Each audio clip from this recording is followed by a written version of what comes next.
How to build buzz for a new product launch.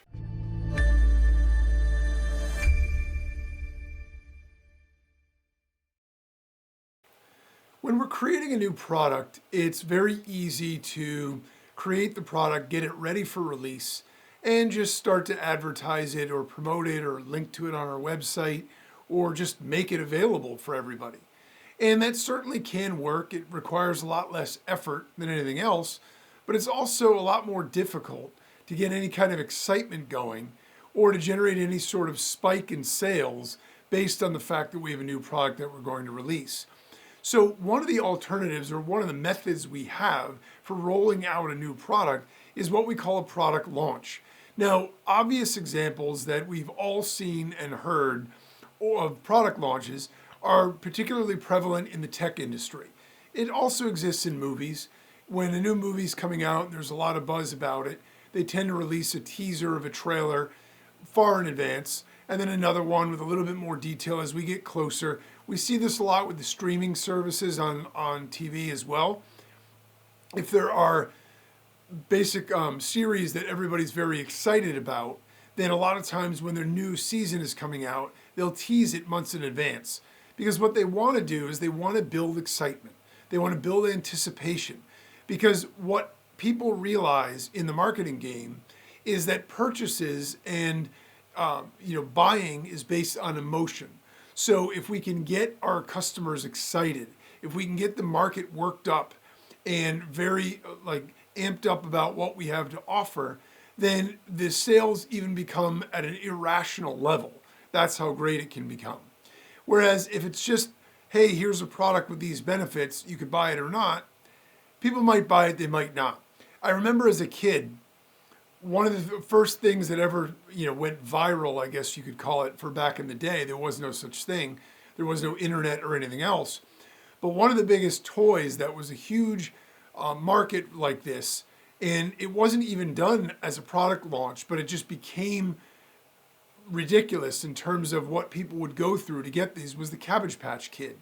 It was basically a doll, but it was the first doll that was mass produced to be unique.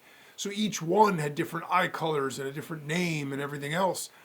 And people love these things so much that at Christmas time, they were getting in fist fights at stores, department stores, over the last set of Cabbage Patch Kids. That's how crazy it got. I mean, think about that for a second. You're in a consumer product store buying a toy, and you're literally in a punching match with somebody else over who's going to get the toy. It sounds completely irrational and like, no, who would ever do that? Yet, obviously, we've seen it on the Black Friday sales as well, here in the United States anyway. Every year, there are stampedes, there's violence, it's crazy over consumer products. But the fact of the matter is, it does work. And the big examples that we can share about this are your high-tech things. So Apple's famous now for the launch. I met the guy actually that taught them how to do product launches because he was doing it in my industry for a long time. And, he actually helped them change the game because despite the fact that their technology was cool, he's the one that taught them how to do an actual product launch where you leak out some images, you leak out some data and some facts about it. So what happens is that spreads. Everybody wants more information because what's this new top secret item?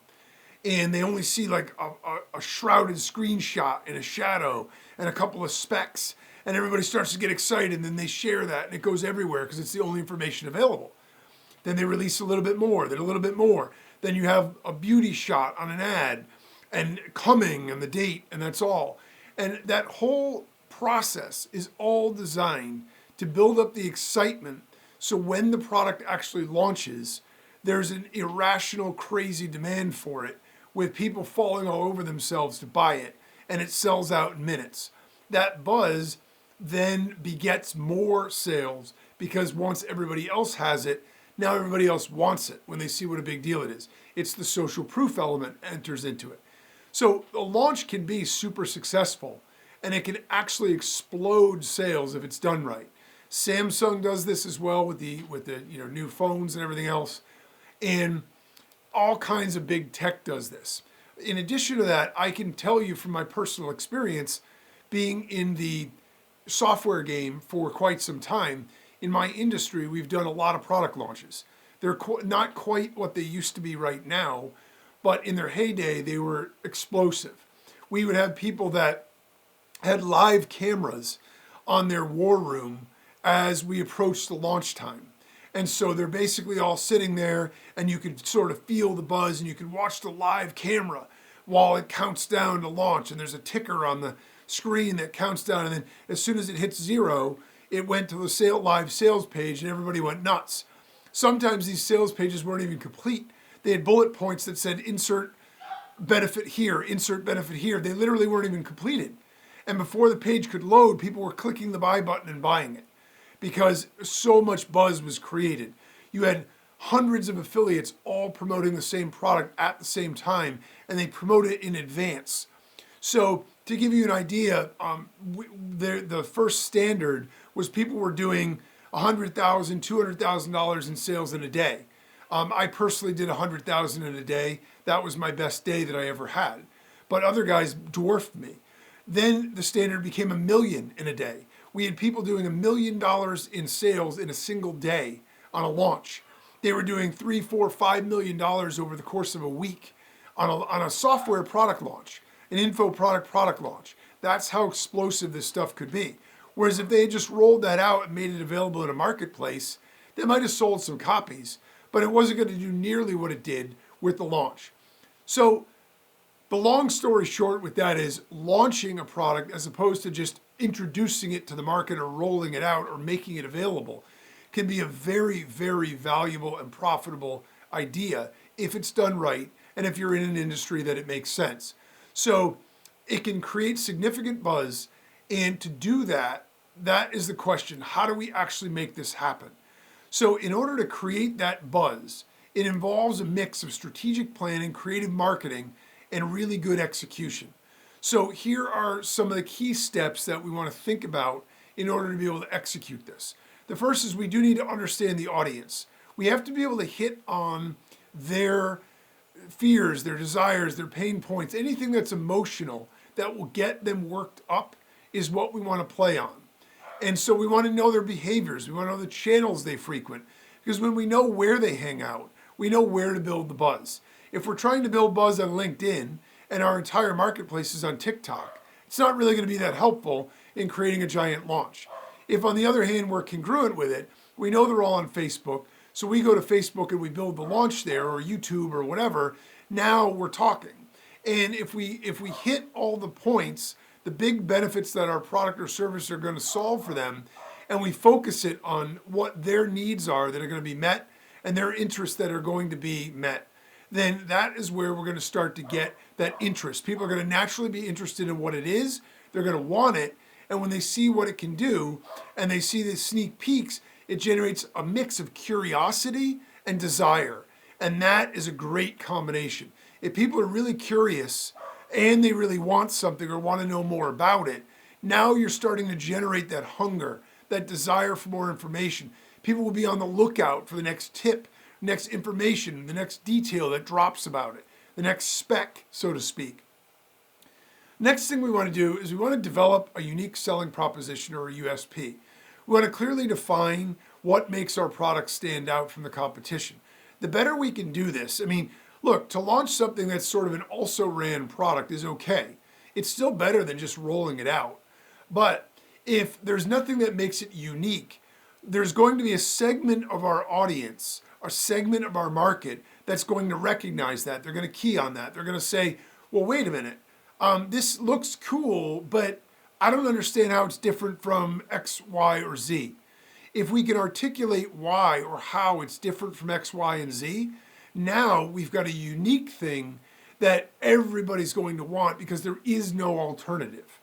And so the clearer we can get on what makes it unique, that will create it to be more compelling, and that will create it to be more desirable.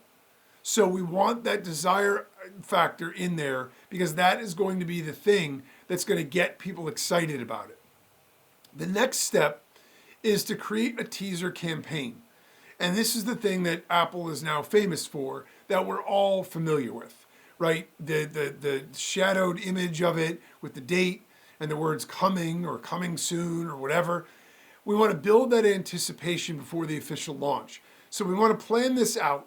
What we want to do is we want to go back from the end and work it back a number of steps and think up 3 or 4 intermediate steps where we can release something that's a little bit more than we released before, that still leaves a little bit of curiosity, but increases the desire each time. So initially, maybe it's just an idea. It's not even really any screenshots or any, beauty shots of the product itself. Maybe it's just some specs and an idea. Maybe then it's an image or a video, but we want a sequence of these things and we want to time them so we can roll them out. We start obviously with the first one way in advance to get people excited. So depending on our launch schedule, way in advance could be 30 days or it could be 90 days or it could be a week. It just depends, right? It depends on how big the product is. It depends on how big we expect the launch to be and how much buzz we want to create. Movies will start releasing trailers the summer before the movie comes out. Game of Thrones has been releasing trailers for 6 or 7 months. Bridgerton, those kinds of things. If we have a smaller product in a smaller market, we probably don't need to roll out teasers 6 months in advance. In fact, it might be counterproductive because people will forget about it before we get there, let alone be excited about it. But a month, maybe, 2 weeks, whatever, we start to build that by rolling something out. Then every couple of days or every whatever interval, we release something that gives them a little bit more. Each one needs to have its own unique benefit that generates more curiosity and that generates more desire. So it can be an image, which then people think, oh, that's really, I want that. If it's something that visually looks great, it can be a feature list, it can be a demo, whatever it is.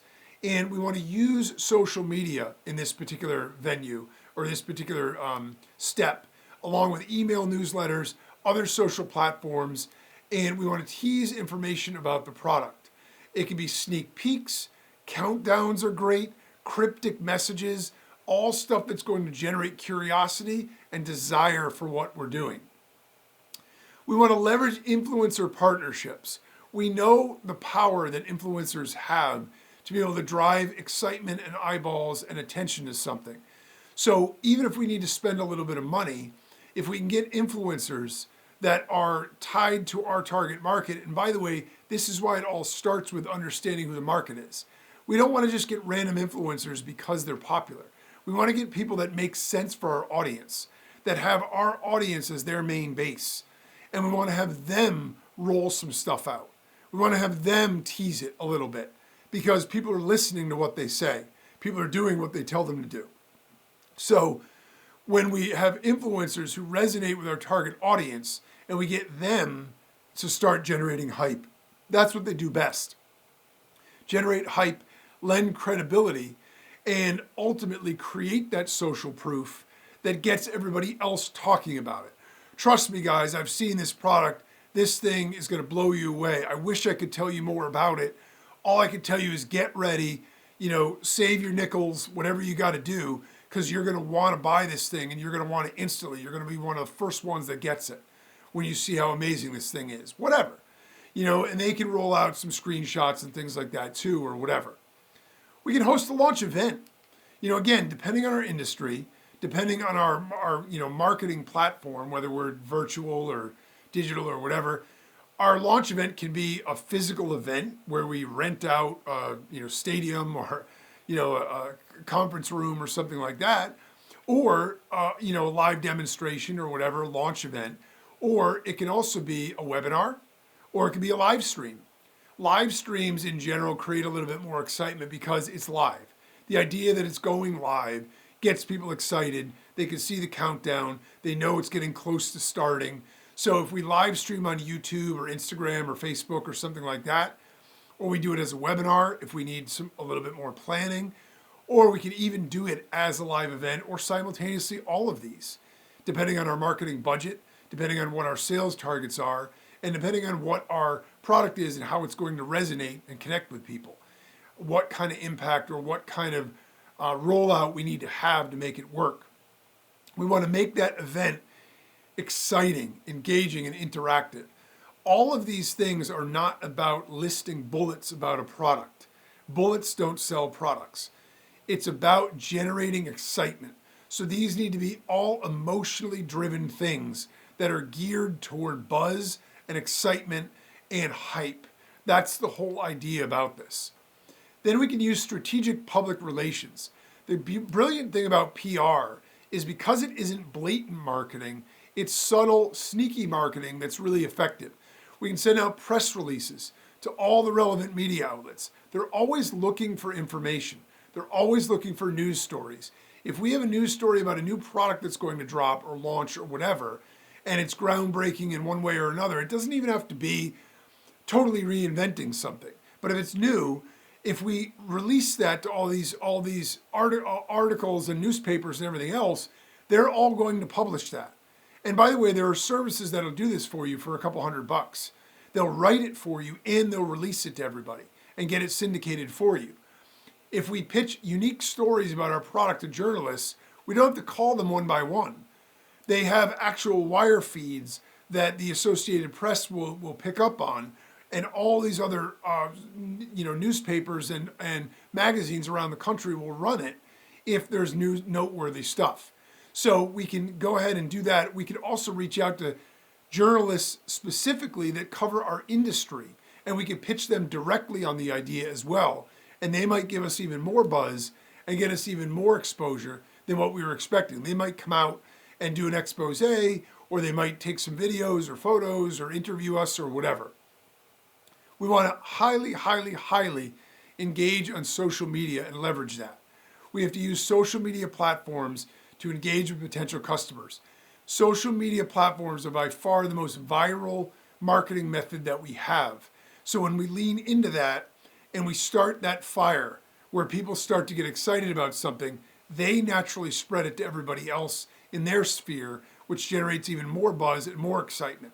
And these things have a domino effect where if we can get that initial buzz going, it can grow and build on itself till it becomes a point where it goes far beyond what we even expected. So we want to create shareable content. We want to participate in trends, and we want to use the right hashtags to increase our visibility. We also want to offer limited time promotions. This is a great way to create that scarcity and that time sensitivity that's going to get people off the fence. Everybody's excited about a new product, but some people will look at it and think, I'll just wait. We want to give them a reason to buy it now. You get this particular edition when you buy it now. You get this extra when you buy it now. These extra features, these benefits. You get it at this discount. This is thrown in for free, whatever it is. Some people will buy it just because they're first, and that's really important to them. But there's a whole segment of people that need to be incentivized beyond just being the first person to own something to want to buy it. If we create that for them, if we give that to them, then they will go ahead and take that quick action. If we give them an early bird special, pre-order discount, exclusive bundle, for the first few customers, that's going to generate even more buzz. Then we want to gather and showcase testimonials and reviews.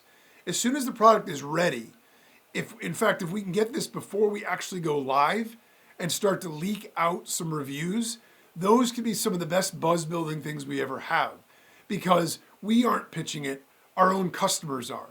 And even if we gave them a free product, as long as we disclose that, if they roll it out with buzz, that's going to generate even more buzz. So we want to get, if we don't have them in advance, we want to get them as soon as we roll it out. We want testimonials, we want videos, we want reviews, anything and everything, demos, and we want those people to go out and tell everybody else about it and also share that with us so we can use it in our marketing.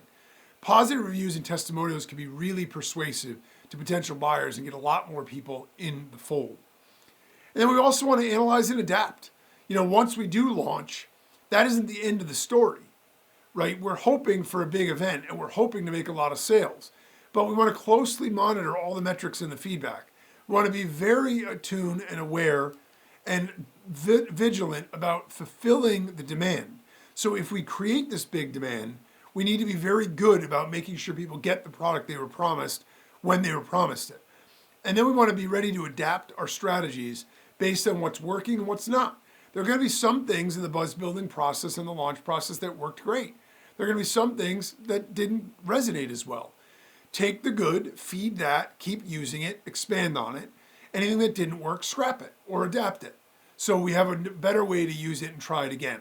Each step needs to be really well planned out, though. That's the key with a proper product launch. And it needs to be executed really well so we can maximize the buzz and ensure a successful product launch. The idea is to make the buzz start like a low rumble, build to a deafening excitement right as we flip the switch, and then we flip the switch and it goes live. So it's not just about generating a little excitement and letting it cool off for a couple of weeks and launching. It's about building that progressively up from the very first tease all the way up through the launch. And then once it launches, we can exhale a little bit, catch our breath, and figure out what the next steps are. So the takeaway here is using a launch method for introducing new products to the market can be a very effective way to generate significant buzz and excitement, which in turn leads to a big spike in sales. The key to making it work is to plan everything ahead and to be sure to be prepared for the demand if it really does take off. While launches are a lot of work, they really are, they can also be a lot of fun and super profitable too when we do them right.